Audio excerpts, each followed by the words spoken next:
சுமார் 80,000 ஆண்டுகளுக்கு பின்னர் இந்தியாவில் தமிழ்நாடு உட்பட பல மாநிலங்களில் அரிய வகை வால் நட்சத்திரம் தென்பட துவங்கியிருப்பதாக வானியல் விஞ்ஞானிகள் தெரிவித்துள்ளனர்.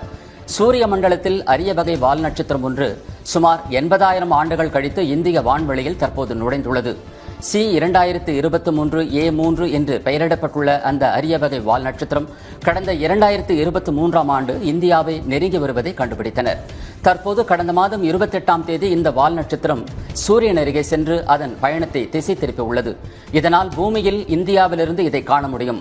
தமிழ்நாடு, கர்நாடகா, தெலங்கானா, லடாக் உள்ளிட்ட பகுதிகளில் இந்த அரிய வகை வால் நட்சத்திரம் தற்போது காண முடிகிறது. இனி அடுத்த 80,000 ஆண்டுகளுக்கு இந்த வால் நட்சத்திரத்தை காண முடியாது என்பதால் இந்த வால் நட்சத்திரத்தின் வருகை மிகவும் அரிய ஒன்றாக பார்க்கப்படுகிறது. இதை சிறிய தொலைநோக்கிகள், பைனாகுலர்கள் கொண்டு காலையில் சூரிய உதயத்திற்கு சில மணி நேரத்திற்கு முன்பு கிழக்கு திசையை உற்று நோக்கினால் அதன் நீண்ட வால் பகுதியை தெளிவாக காண முடியும்.